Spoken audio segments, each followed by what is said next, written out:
আসসালামু আলাইকুম। আজকের ভিডিওতে আমরা জেন অস্টিনের প্রাইড অ্যান্ড প্রিজুডিস উপন্যাসটি নিয়ে আলোচনা করব। এটি একটি গল্প যা ভালোবাসা, গর্ব এবং আত্মসম্মান সম্পর্কে। এটা সেই গল্প যেখানে সমাজের নিয়ম, শ্রেণীভেদ এবং চরিত্রের গঠন আমাদের জীবনকে কিভাবে প্রভাবিত করে তা দেখানো হয়েছে। আজকের ভিডিওতে আমরা প্রাইড অ্যান্ড প্রিজুডিস উপন্যাসের প্রথম ভাগ নিয়ে আলোচনা করব। এলিজাবেথ বেনেট এবং তার পরিবার কিভাবে সমাজের শ্রেণীভেদ, বিয়ে এবং আত্মসম্মান নিয়ে নিজেদের ভাবনা প্রকাশ করে সেটা জানব।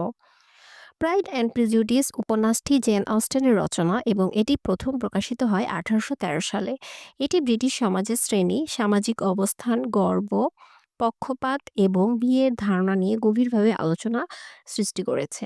গল্পের কেন্দ্রীয় চরিত্র এলিজাবেথ বেনেট একজন বুদ্ধিমতী এবং স্বাধীন চেতা নারী, যিনি তার ৪ বোনের মধ্যে সবচেয়ে অন্যরকম। এলিজাবেথের মা মিসেস বেনেট তার মেয়ে এবং বোনদের জন্য ধনী ও সম্ভ্রান্ত স্বামী খুঁজতে চেষ্টা করেন।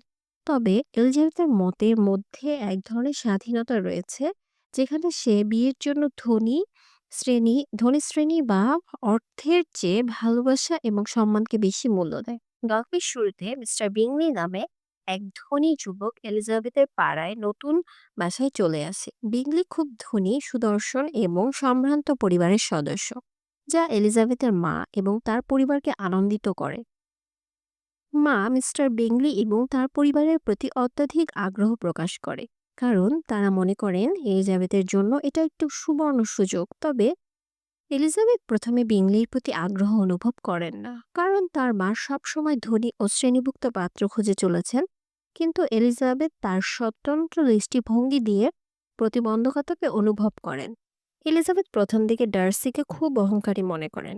ডার্সি এলিজাবেথের প্রতি অবজ্ঞা দেখায় এবং প্রথম দিকে সে এলিজাবেথের প্রতি কোনো আগ্রহ প্রকাশ করে না।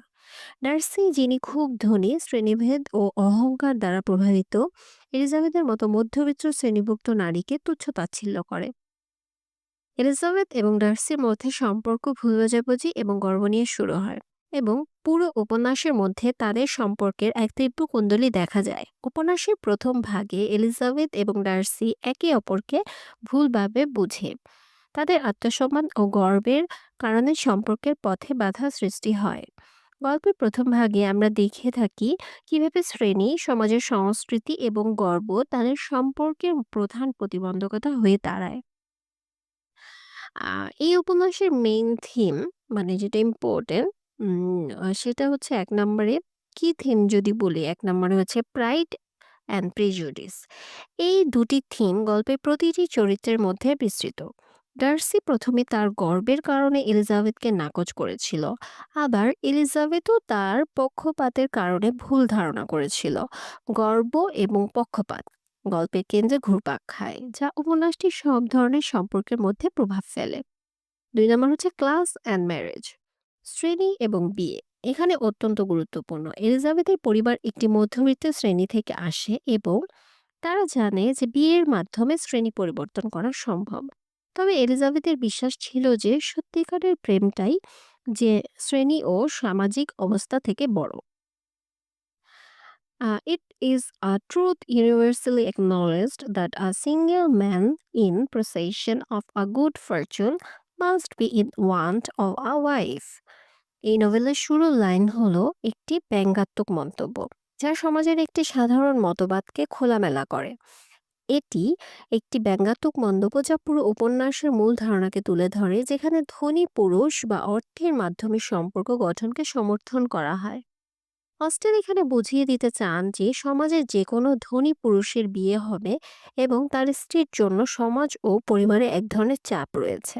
এটি একটি ব্যঙ্গাত্মক মন্তব্য, কারণ অস্টেন বুঝাতে চান যে এলিজাবেথ এবং তার পরিবারের মতামত এবং তাদের জীবনে বিয়ের ব্যতিক্রমী দৃষ্টিভঙ্গি একই রকম পরিস্থিতিতে মিলবে না। The Bingley family's arrival in town. Mister Bingley পরিবার নতুন পাড়ায় এসে পৌঁছেছে এবং পরিবারের সবাই আশা করছে তার একটি সম্পর্ক এলিজাবেথের সাথে তৈরি হবে। এটি এলিজাবেথের জন্য একটি সুযোগ, কারণ তারা আশা করে তার কোনো এক ভাই বিংলি থেকে একটি দুর্দান্ত জীবনশৈলী আশা করবে এবং তাকে বিখ্যাত হয়ে উঠতে সুযোগ দেবে। Elizabeth's first impressions of Darcy. Elizabeth প্রথমে ডার্সিকে খুব অহংকারী মনে করে। ডার্সি তার অহংকারের কারণে এলিজাবেথের প্রতি অনেক অবজ্ঞা প্রদর্শন করে। ডার্সি, বিংলি এবং এলিজাবেথের প্রথম মিলনের মাঝে তার অসফল আচরণ এলিজাবেথকে বিশ্বাসী করে তোলে না। তার ব্যক্তিত্বের এই একপাক্ষিক দৃষ্টিভঙ্গি পুরো গল্পে বড় ভূমিকা রাখে। The growing tension between Elizabeth and Darcy.